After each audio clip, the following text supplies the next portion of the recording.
Welcome back. Another beautiful day with a beautiful soul, Jenna. Jenna is all about finding the calm in the chaos. She's written a book about it, started about it all of her life. She's a mother, she has a business, she has a job.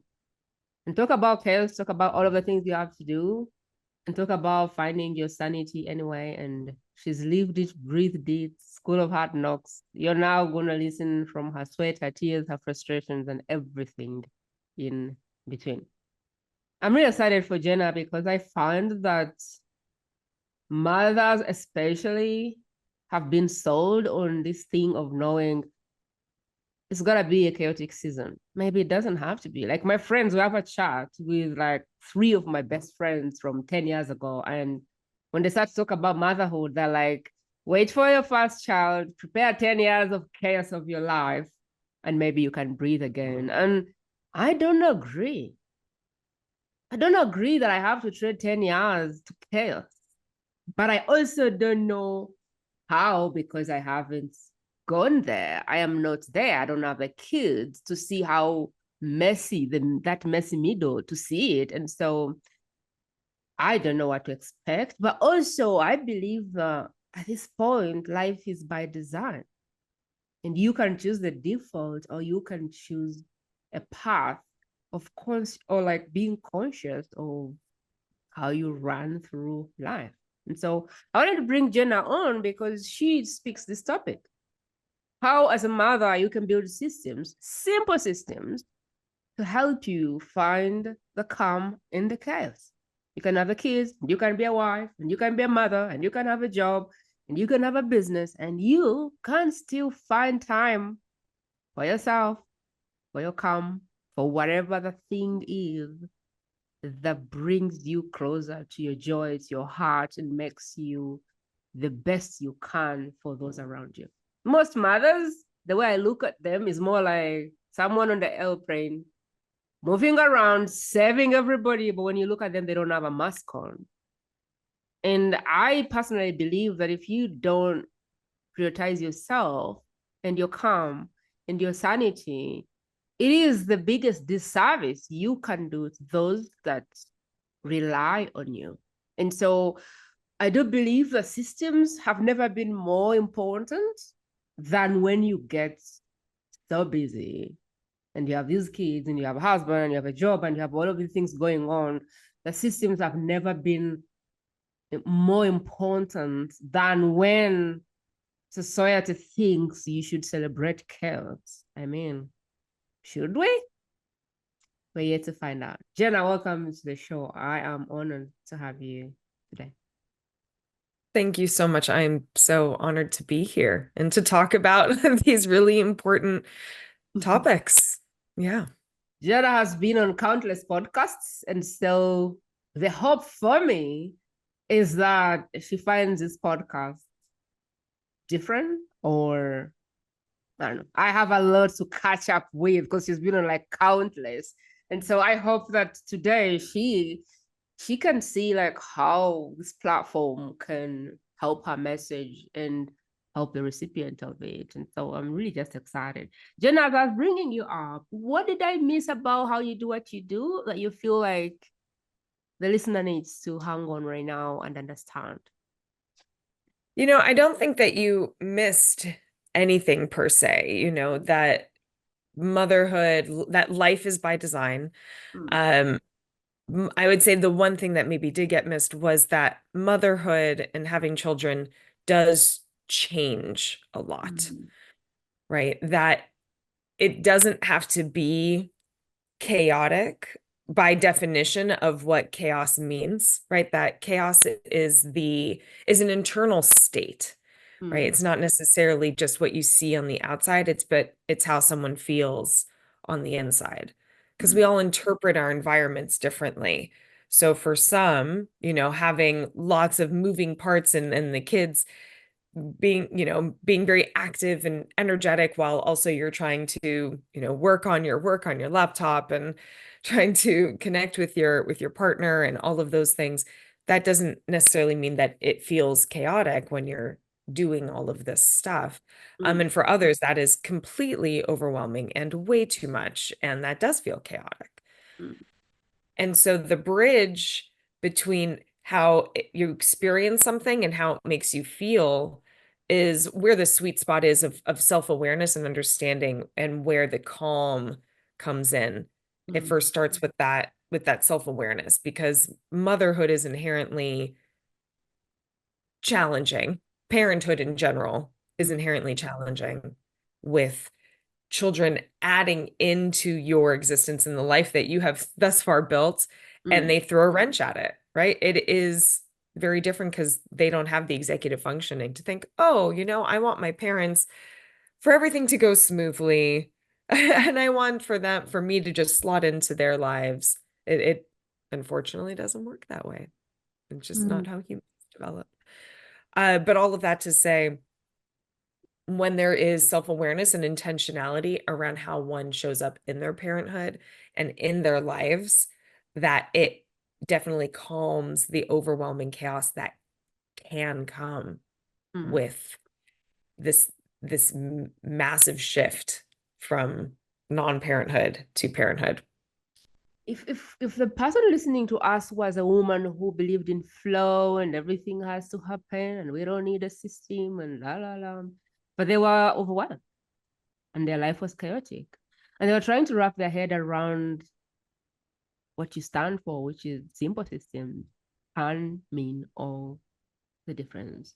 How would you introduce the concept of systems, or what do they need systems, and how can we introduce a topic in a way that doesn't get people to cringe? Because I know that there's a friend of mine who, if you told that she needs systems, she would run. Mhm. Because she's kind of flowy and everything just happens and she's never on time for anything. And I'm like, really? Like, why are you never on time for nothing? And she's like, no, as a mother, you just can't do that. I'm like, really? I think you can. So how would you introduce this topic in a way that is, because I know that it is a simple systems, like so simple that we could even take them for granted. So there's no Mhm. massive thing that needs to shift around what they do and how they do it. It is just the awareness of these simple systems and how effective they can be. So how would you introduce that to a woman who's never known what a system is, doesn't even know what it does for them? Yeah, I would say firstly, kind of the benefits of having systems. And Mm, the first benefit is one, to be more in a space of response mm, than that of reaction, right? The knee-jerk reaction that one gives when they are, when they're approached with something that either caught them off guard, or they're already in a state of overwhelm and stress, and then you just knee-jerk reaction. You just respond from that reptilian brain, right? And it tends to be a stressful response, and not one that was very thought through, because it's that knee-jerk mm, response, right? For me, I know when I'm late to something, that is very dysregulating for me. I do not like to be late. Even though I was 3 minutes late to our podcast today, and for that, I apologize. But I felt, my stress response show up. And in those moments, if anyone had come to talk to me while I was on my way to the computer, I wouldn't have mm, shown up as my best self in mm, that moment, because I am dysregulated. But mm, when in a place of being proactive and being responsive versus reactive, if mm, I had come down 5 minutes earlier and someone had come to talk to me, instead of me saying, no, no, no, I can't talk right now, I need to go on my thing, and I'll talk to you later, but in this very chaotic mm, way, I would have said, oh, I'm going down to a podcast just now. I will be able to speak with you in an hour. We'll talk then. I love you. I'm just going to saunter down, mm, nice and chill, because I have some extra time. If I had set up a system where, I had maybe told everyone the night before, or rather, I actually do have a system in place, because we have a family calendar mm, and everyone can see what I have going on in my calendar. And so that is a system, right? mm, Of me putting what I have going on in my life in my calendar that is relevant to my family for them to see, so that when they, come and want to talk to me and they see that my door is closed to my office, they can look in the calendar and say, oh, mom's on a call right now. I'm not going to go interrupt her or go talk to her unless it's an emergency, right? Of course. Wow. Wow.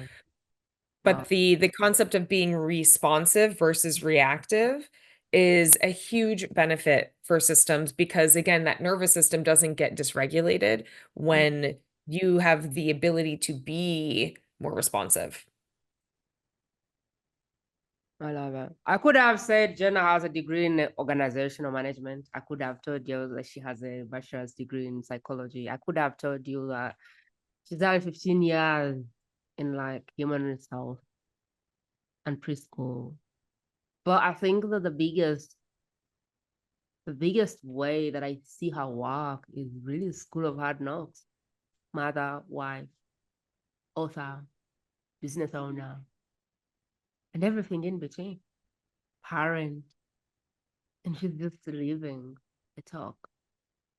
What I rather like doing is having the expert go to that place where they had no idea, where they didn't know how to do the thing, where they were, where you possibly are. Chaos. And how they one step at a time got out of that to a place where they are right now. So Jenna, I'd love for you to go there if you don't mind. Like, how did you start and how did you get here? Yeah.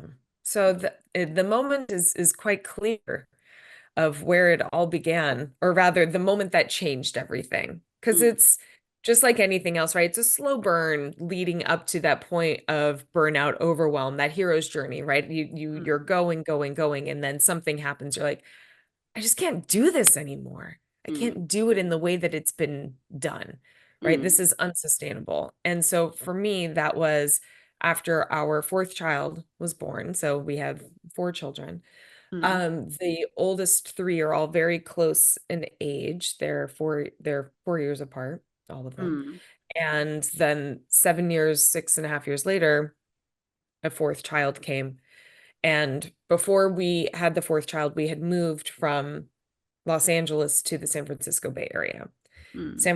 Los Angeles is where I'm from. I have a big community, family, friends, lots of support, right? Built-in support system and big community down there.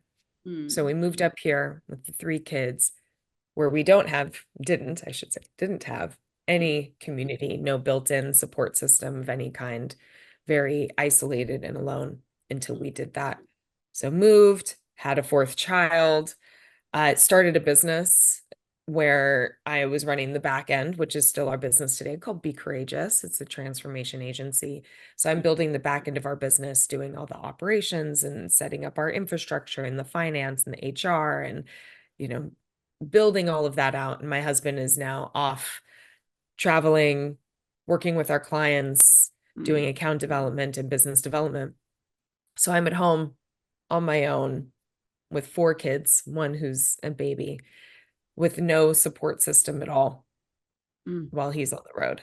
And there was one particular day that I had a panic attack, which I had multiple up to that point. I was kind of having daily panic attacks at that point. And so I had a panic attack. And coming out of that one, I had this aha. And the aha was, I have all the tools I need inside of me to be able to create a much more sustainable life, and one that I don't feel like I'm just running around all the time doing everything for everyone, feeling dysregulated and off and reacting to all the things, but that I have the tools to be able to build intentionality so that I can feel like I'm enjoying my life and not just being a mother and a business owner and a wife and doing this all by myself. I can do it differently. And even if I didn't have the tool already, that I have enough within me to figure it out, right? I have resources around me to be able to figure it out. And that was what I did. From that moment forward, the intentionality was, I am going to create infrastructure for our home and for myself that allows for me to not just be surviving this life, but rather to feel like I'm thriving in it. Moving from that place of just reacting and regretting what you do and say to the child or whoever it is. And you're more like responding, I heard you, I'll get back to you, or let's have this at dinner, or it really makes all the difference. Like sometimes I have a podcast and I have a very good way of getting myself 30 minutes, 15 minutes max to get ready. And then my husband somehow knows how to come at the wrong time with a piece of critical information. And so in the past, it's like, no, like you can't talk to me if I am in this, like, get ready, like, because I tell my head I have 15 minutes, and in those 15 minutes, I need to do this, the podcast. And so he has the perfect wrong timing. At minutes 13 down, he shows up with a critical piece of information. I'm like, no. I did that long enough that he started to say, if you have a podcast, I can't talk to you for 2 days. And I'm like, 2 days? Like, where did that come from? And I realized that really the thing was that I always didn't give myself enough time. And somehow he came at the wrong time all the time. And my response was like, no, not right now. No, not right now. Like, not right now. And so he felt like I was shutting him down all of the time. And now I've come to really communicate to him that you can talk to me between this time and this time. But between this time and this time, I am usually in podcast mode. And so I would rather you waited until the podcast is done or until the recordings are done so we can kind of sit down and talk through it. But if you have something that is burning, I need to have it before midday. And now he gets that, okay, so before midday, I can bring all of the information and she's receptive. But before, you'd be me waking up, getting to the computer, and every day it sounded like this. No, not right now. No. And it's like, when do I talk to you? I'm like, I have all morning. And it's like, you're always in a podcast. And I'm like, no, I actually don't do podcasts before midday, but he never saw that. All he saw was that I was shutting him down the entire time. So to your point, the difference between reacting and responding is such a big deal. Yeah. I know you have thought leadership. There is this framework you have called Simple. And I wonder if you would take us there and show us kind of how we can move from where we are now, reaction to responding, or to at least a calm place where we can, amidst the chaotic world and everything else, we can find a corner in the world for a calm moment or 2 or 3, and hopefully we can make that a lifestyle. Absolutely. Yeah. So there's something I like to say to all of my clients and when I'm speaking in front of groups and doing workshops, and it's that this work is simple, but it's not easy, right? I'm going to say it again because I think it's that important to hear twice. It is simple, but it's not easy. And why I say that is because if it were easy, everyone would be doing it already. It would be done. Right. But the things that in order to take care of the things inside of you and outside of you, they are quite simple things. Like one of what I just heard you talk about with your husband, is under one of the pillars of calm, that is communication, right? Being able to communicate and say, here's my schedule, here's when it works for me, for us to be able to connect and talk about, the things that are important to you and critical information that you want to share with me. I want to hear it. And from this time to this time, I'm in podcast mode, and that is not the time in which I'm able to receive what you want to tell me. And I know what you want to say to me is very important to me. And I want to be in the right headspace to be able to receive. Right. And so being able to say those words is quite simple, but it isn't easy when you're dysregulated, when they're dysregulated, when everyone's already feeling stressed and frustrated and annoyed. Prima, I never get time with you because you're always in podcast, right? You're always podcasting. It's like, wait a minute. No. Okay. We wait until your body and your mind are calmer when my body and my mind are calmer. And again, the tools that help someone to go from that place of stress and dysregulation into a calmer space are simple as well, right? There are simple physiological techniques, right, to calm that nervous system down, because it is a physiological response. It is, which is stimulated by emotion. But truly, when you're able to understand that it is physiological and that you have control over that, right, then you can purposefully and intentionally move yourself from that state, from that stress state, to that calm state. And so just like when your hand touches a hot pan, right? It's really hot, and you move your hand away, and your body knows before your mind has the ability to catch up and say, oh, that's a hot pan, I should take my hand off, right? You'll be burned by then. The same goes with the nervous system, that the body responds before the mind can even understand why it's responding. It needs to catch up later. So in a place of dysregulation and stress, we can manipulate the body and the mind by doing techniques to calm the body, which then soon calm the mind down also, because the mind takes time to catch up. And some of those techniques, are things that can be done very quickly. One is breathing techniques. A lot of people talk about, take a deep breath and just calm down, take a deep breath, right? A lot of people hear that. I've heard that throughout my whole life, right? Just take a deep breath. But the truth is that breathing controls our heart rate, which controls everything else, right? All the mechanisms within the body. So when done in a strategic way of, I'm going to take a breath in for 4 seconds, I'm going to hold it for 7 seconds, I'm going to release it for 8 seconds. And you do that a few times, naturally, the heart rate starts to slow, the body starts to regulate, the mind then starts to settle, and then we can be in that place of response versus reaction. That's really good. You talked about take a deep breath, and then I remember the woman who said, I tell my clients to squeeze their toes, and I'm like, okay, that's a good one.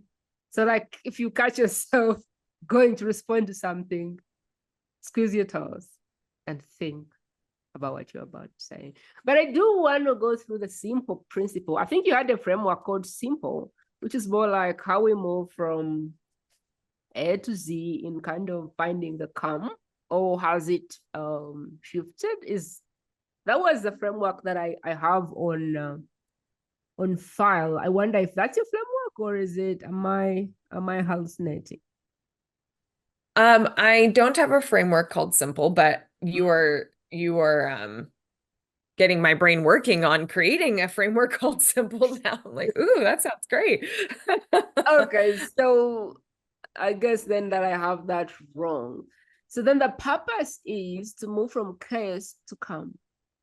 So and I is, do have a framework that is related to how you, like, for somebody who finds himself very overwhelmed and busy with all of the things, right? How do you create the space for something that is incredibly important to you to make sure that that gets done, right? And how using your schedule and your calendar and your energy, your natural energy flows, and your, again, that self-awareness to create the space, the protected space that is dedicated to the goal that you're trying to achieve, right? And building that into your existence, into your current reality, right? And what things maybe need to shift and change and move around, right? To support and create the infrastructure that supports that goal, that thing that you're trying to do. So if I was writing down for like, okay, Jenna, today I am a hot mess. I am screaming after my kids. I'm about to shoot my husband. I have no idea how I got here. But all I know is I have 6 kids and they're driving me nuts and I need your help. I kind of want to go through, all right, so step 1, let's look at it. Step 2, let's look at it. Step 3, 4, 5. And if they want, they can go do it. But also there is space for you to hold their hand, because that's the work you do in however capacity you do. Yeah. So I'm wanting to kind of find that step 1 to 5 or something how we can begin to think through these things, because sometimes we don't even see that we have some kind of resources, you know? And Yeah. how would you think through or walk us through like the step by step of how to move from response and everyone is driving me nuts to it's actually up to me, like I can actually empower those around me to create calmness and give me the space I need to protect my energy or get even to thrive so that I can feed into them in a better way. Yeah, Yeah. absolutely. So step one is what I call the brilliant basics. The brilliant basics, and that is all around your self-care. That's the putting on your mask, right? Because I get asked that question so much. Where do I start? Where do I begin? I am losing my mind, right? And it's all too much.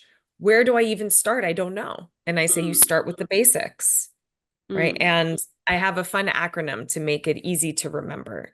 And the acronym is CHEER, CHEER. And the C stands for connection. It's connection with you, who you are outside of your roles and your labels and your responsibilities.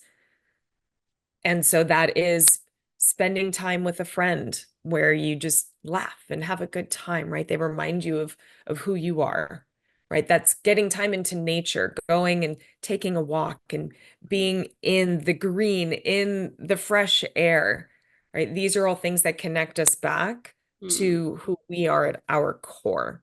And it doesn't need to be, I'm going to take 4 hours and go for this long journey or be out all day with a friend. These could be micro moments, going outside just for 5 minutes and taking a few deep breaths, a walk around the block, tending to plants, your garden, right? Because nature is incredibly healing, incredibly healing. So, and connection can also look like journaling. It could look like that's how you connect back with you, is getting everything out, right? Writing it all down. So that's probably the most the least quote unquote basic of the brilliant basics. The rest are very basic self-care. And H stands for hydration, just drinking water, right? Hydrating your body. When we're dehydrated, like a wilted flower, right? We're gonna start shriveling up because we don't have what our body needs. It's fundamental foundational humaning, water, right? The first E is about eating. It's about nutrition. It's nourishing yourself, right? If we can't, again, show up as our best self, if we're not nourishing our bodies, just like with the water, we have to hydrate, we have to eat, we have to nourish ourselves. The second E is exercise. It's movement, right? It's getting and moving the body. We are not built to be sedentary creatures. That is not how humans have evolved. We need to move. We have natural happy hormones, right? When we move, serotonin and dopamine and all of these neurotransmitters that get released when we're moving our bodies. It is a natural antidepressant built right in, right? I'm not saying clinical depression. I'm not going there. We're not going scientific, but this is a way that when you get some movement every day, or maybe even micro moments multiple times a day, that helps, right? As a basic. And then the last, the R, stands for rest, right? Resting. And that's an umbrella, right? Of getting consistent sleep at night, getting enough, right? Resting during the day, taking brain breaks when necessary, right? Having moments of pause throughout the day. So you're not just go, go, go, go, frying yourself, right? Kids in school, all of these things are actually things that we make sure our kids do, but that we don't do for ourselves. Right. We make sure our kids have their little water bottles and have healthy snacks and their lunch and have their play dates and get to bed on time so they're not cranky in the morning and have naps at certain ages, or make sure they get some downtime, some quiet time, as they settle into bed and all of that. This is not new news. These are basic, and they're simple, but they're not easy. Wow. So connection, find the thing that feeds your soul. Is it nature? Is it writing?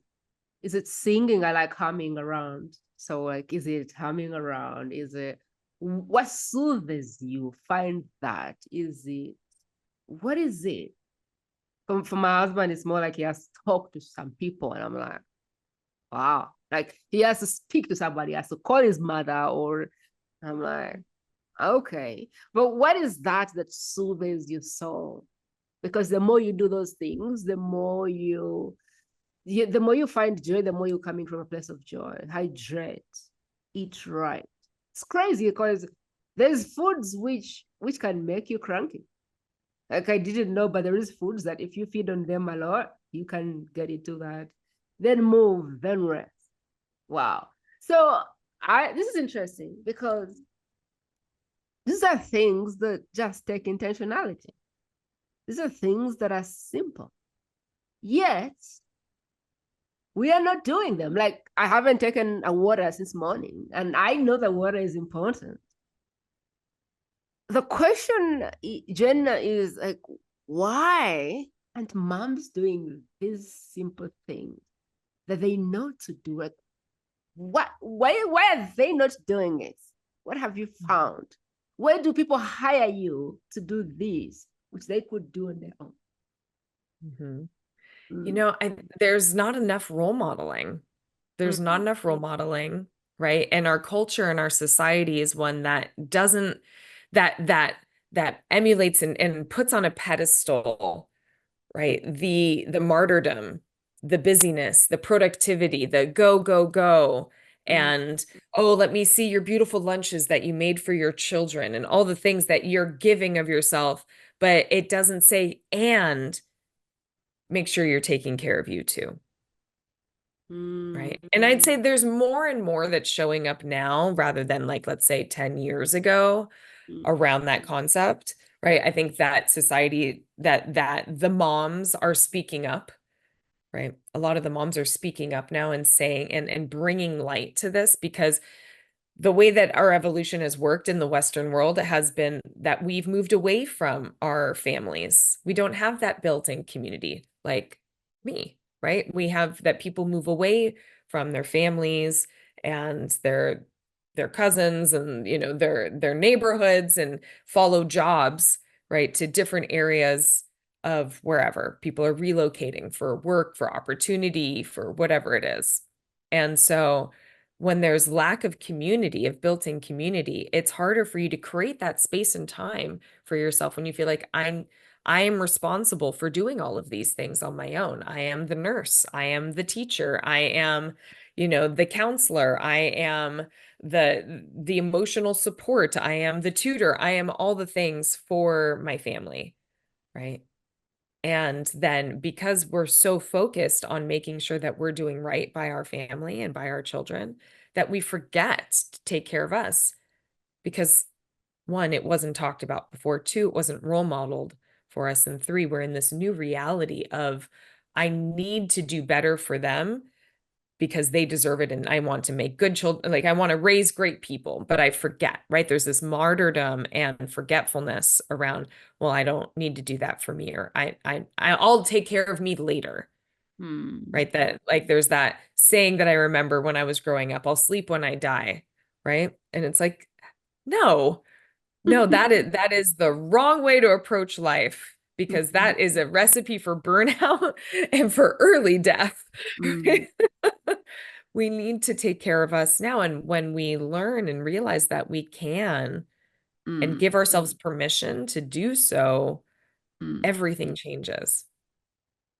Wow. It all changes. So Jenna, I am just wondering, because at this point, I believe there's ignorance, but there's also conditioning, there's programming, there is what society thinks a good mother should be and a good wife should be. There is a lot of conditioning that happens as we grow that gets us in a place where we put ourselves last. Well, the children are more important than you, or the husband is more important than you. And you're like, oh, like, who said that? Where did that come from? And so I'm wondering if there is a mother out there that wants the calm, but doesn't feel they deserve it. or Mhm. feels too greedy to want that, or feels like they have sacrificed their ability to be a good mother or their ability to be a good wife. Or so how do we get to move from this programming into, I need to rest because I deserve it. Because if I'm not rested and I am not rejuvenated, I'm not good enough for anybody. And so I may as well do what I need to know I need to do to be my highest self. Because I feel like that's a mindset as well. Deciding that you deserve to prioritize yourself. And I feel like some women don't necessarily see themselves in the lens of I deserve it all. And Mhm. so how do we move from that place to a place of Jenna, if I'm not at my best, my kids suffer. Everyone suffers.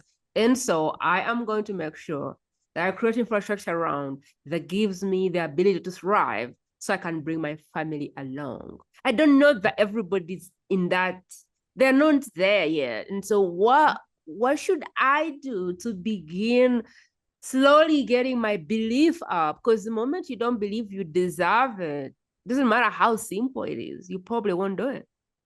Mhm. So I would say there's two ways to shift the mindset. Mm, One, the first one is to say, are you showing up as your best self for your partner, for your kids? Do you want to be the best version of yourself for them? Right. And so if you're already in the mindset of, I, that they deserve to have the best, right? mm, And I don't, but I don't, right? Then do it for them. That mm, by building in these basics, by doing the simple things, by working on your calm, that you are being you're going to end up being a better mother, a better mm, partner. mm, So it is in service of them that you mm, take care of you, right? So mm. that's a beginning step. That's That's really one good. beginning, That's right? really good. Because we are not doing it because you're selfish. You're doing it because you can't pour from an empty cup. And so we need your cup full because every day what you're really doing is you're pouring into your family. But if you don't take the time to feed you, to fill your cup, to rest, to do the things you need to do to be at your highest self, you're not going to give it to them because you don't have it. So if you can't do it for yourself, do it for them because taking care of you is going to bring your best version to them. I do love the shift in perspective or the lens at which we are Mhm. looking at this. Yeah. Wow. And Wow. then the step two for that, if you're ready Mm, to maneuver, is that I'd say the second is, what role modeling do you want your children to have for mm, when they become parents? Or even not just become parents, but just being in life, mm, right? So as a woman and raising young women, I mm, want them to see and have permission mm, to have the role modeling of, as when I become a mother, or as I am a woman in this world, that I am not just allowed, right? Like I don't need to wait for permission for someone to say, put on your mask first. mm, But they see that that is now their programming, right? Their programming of what they've seen under their roof as they've been growing up, that they were raised by a woman, by a mother mm, that made sure that she kept pouring into her cup, right? mm, Which means that that will be their default.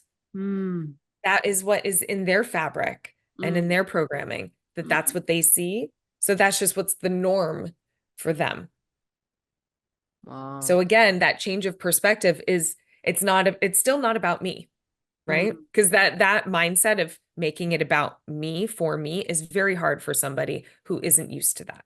mm, So by saying, what do I want to role model to my children? What do I want them to see? I want them to see an empowered, strong, giving, loving person who takes time for themselves, who makes sure that they're taken care of, make sure that they're getting enough sleep and that they are eating well and taking care of this vessel and the spirit and all these things, and how important that is, right?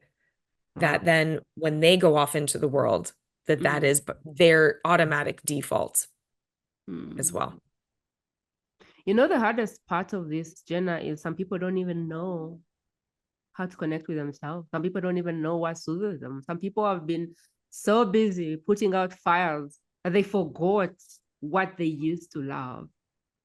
And so now that you're speaking about it, I'm like, Been there. there is actually real help needed for someone to even find who they are and what their soul wants. And is it the journaling? Is it the green? It's like some people don't even know anymore. Like, who am I anymore besides the wife, the mother, the business owner, and all of these things? Which is bringing me to a point where I'm wondering, like, what is it that we haven't touched on that you feel is very critical to the piece of finding your calm in the chaos? Is there anything we haven't touched on? Oh, there's so much we haven't touched on. We could be here all day. There is so much. But what I can say is that I was there, right? That moment where I had those panic attacks and I was coming out of it and said, things can be different, right? It doesn't need to be this way. I can thrive instead of just survive, right? That it is a journey. It's not going to happen just overnight. And it didn't for me. I was experimenting with systems and finding my identity again in this new space that I was in, right? Because it's not like I need to go find the person I used to be. I need to discover the human I am now, the new evolution of who I am now in this space. And it takes time, right? But little increments, little shifts, little changes, they add up over time. And so 1% micro changes are the things that help make a difference, right? So even if it feels so minuscule and so small, keep with it because that tiny little shift makes massive change over time. 0% change, nothing will be changed.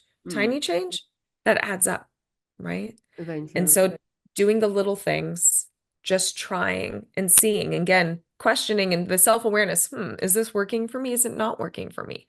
Let me try it and see if it works. If it does, great. If it doesn't, great information. Let's focus somewhere else. Try something else. And here's something so simple about when you were talking about identity, right? And when I felt like I had completely lost who I was in this shift of like being very single and very on my own, hanging out with my friends in LA to all of a sudden I married, 4 kids, moving to a whole new place, starting a business. That happened very quickly. My husband had 3 children when we met, so I became a mom like that to 3 children. Wow. My identity whiplash was strong. And one of the things that I did was try things that used to bring me joy. Try those on again. Little things like I started wearing earrings again. I had stopped wearing earrings. Earrings bring me joy. And I had stopped. So I thought, let me put on some earrings again. Ooh, I like that earring. Oh, I don't like that one. And that, just looking at myself and feeling the adornment of me putting on something that makes me feel good. That was a simple thing that brought me joy. Simple. And re-understanding of my own identity of who I am. And, I have always enjoyed being outside, hiking, running, walking. I stopped doing that. I'd stopped going outside. So what I do, I went outside again, started walking again. Oh my gosh, this is amazing. I love this. Simple, right? Trying things, seeing if it works, right? And if it doesn't, great. Skinny jeans don't work for me anymore, right? Earrings, they still do. Great. And this sounds, it is on the outside, it's a material thing, but the thing is internal of what it does for me. It brings me joy, makes me feel like me. I love that you're going there because I feel like at every level we may need to try in another shoe. Like I remember 10 years ago, I was on wigs and then I woke up one day and I was like, no, boom, I cut the hair. And I've never gotten the desire again to grow hair or I don't know. Even earrings now, I'm like, give me some pins, But I think there is a different state every time that fits. So what is the right dress right now? Like, what's the dress right now that fits around who you are? Mm-hmm. Yeah, so I really love how you're saying that, because maybe you can't find your, I don't know, your 25-year-old self again, but who is this person, the new person, the mom? Like, what is her thing? What could she be doing? Which really, I think the work you do helps women not wake up like when they become empty nesters and go, who the heck I am? Like, who am I right now? That's why people struggle, I think, when they become empty nesters, because they became a mother and a wife and da da da. And then 30 years later, they're like, who is this person? Mm-hmm. Well, Jenna, take me to a place where you're helping women one-on-one. What exactly are you doing with them for them? And I know you have a Yeah, book, which I don't see today because somehow you decided to cover it. But I it do, is. we can't see the book through your hidden background. Yes. Finding the Listen, chaos to calm. Yes. chaos to calm. 5 ways busy parents can break free from overwhelm. And Mm, actually, Prima, I'm working on my second book right now, which is called Burnout to Balance. mm, And it's all about the in the workplace, right? It's taking a lot of the concepts in chaos to calm and using them for the business environment because of the burnout, the epidemic of burnout of burnout in the workplace. So that's going to be coming out in the fall, which I'm very excited about. I love And so how it. I work with my clients and why clients come to me, right? Mm, There's various approaches on why someone would come to me, mm, right? One is that they're really they have these goals and things that they want to achieve, but are so overwhelmed in life and things are just too much that they don't have the space or capacity in order to perform where they want to perform. Because mm, I'm also a certified high performance coach, right? mm, And so as a mother, as a leader, as a high performer in general, right? As someone who takes on a lot, very ambitious, mm, they're like, it's all a lot. And I can tell that I'm heading towards burnout, right? I'm mm, heading towards that path of losing it, of not being able to do this mm, and wanting to do it differently. And then we work together to create systems and infrastructures as well as reconnect to the self, right? mm, Finding personal purpose, right? And getting that clarity over what are the priorities, what are the true priorities and values, mm, right? Going into understanding your energy flow and creating the space for the things that are important and understanding what are the things that aren't as well, mm, right? And so it's a process of awareness, of activation, mm, of self-love, right? And that is all built into my coaching practice. mm. I love it. So let me see if I understand what you're saying. Cares to come is for a mother who is in their home and they want to create some infrastructure around them so that they can get to the calm in their chaos right now. And Mhm. then burnout to balance is for the woman in leadership, a woman in a job, career, business, that is the high achiever, wants to achieve a lot of big things, but feels right now that they are drowning in it, or they are burning out, or they just feel like they're probably next to throwing themselves over that building, which is like 10 stories. And so this Yeah. is the goal. But also the work that you do one-on-one is for the career woman who is a high performer or wants to do more than they're doing right now without the burnout. And give me the succinct difference between the avatars for the books Mhm. versus the avatars for the coaching program for the Yeah. one-on-one. Yeah. Yeah. So the Chaos to Calm book Mm. is for parents. It's for Oh. parents, whether you're working or you're not, you're solo parenting, you're in a partnership, you're whatever it is that parenting, being a parent, and whether actually you cannot be a parent and read this book and get the goods as well. It's just the stories Mm. and my own personal experience of why this came to be came from motherhood.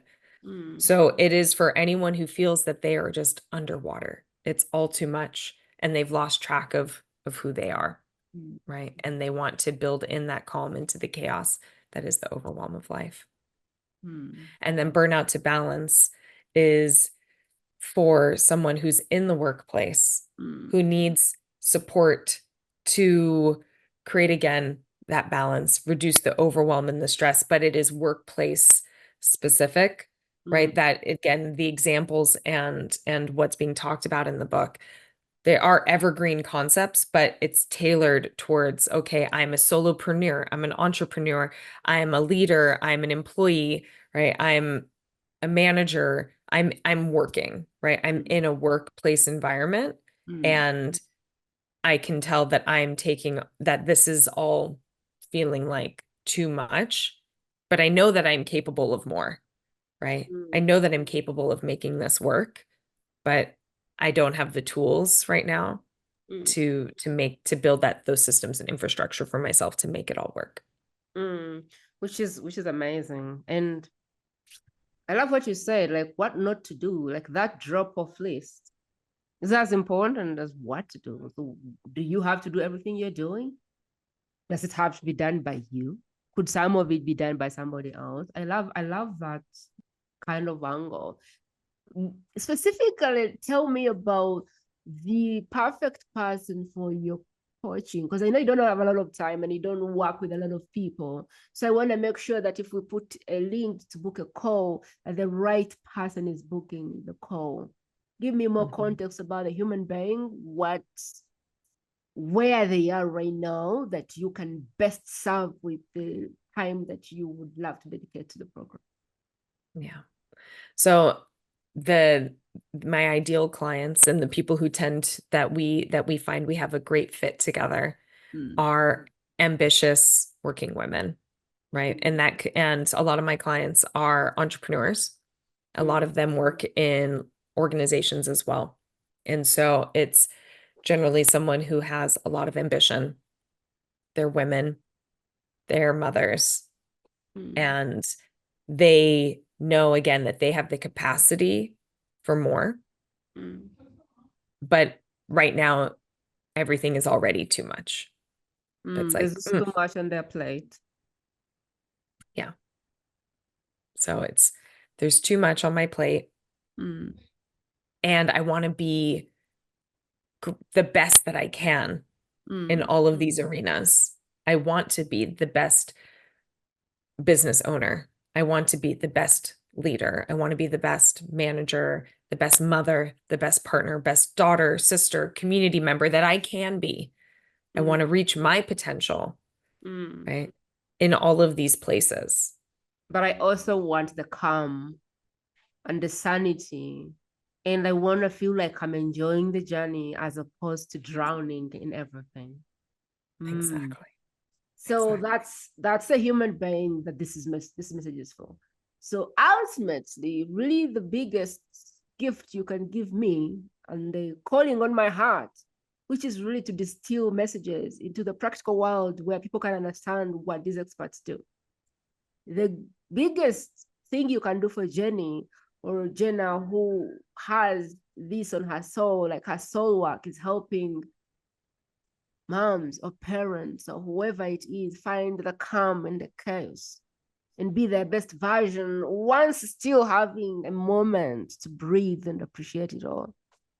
The biggest thing you can do is pause and go, like, who could find this life-changing for them?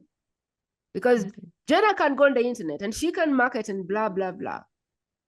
But she won't reach the person who you and I can reach. Like, we know people in real life. We have people in our cell phones, in our messages.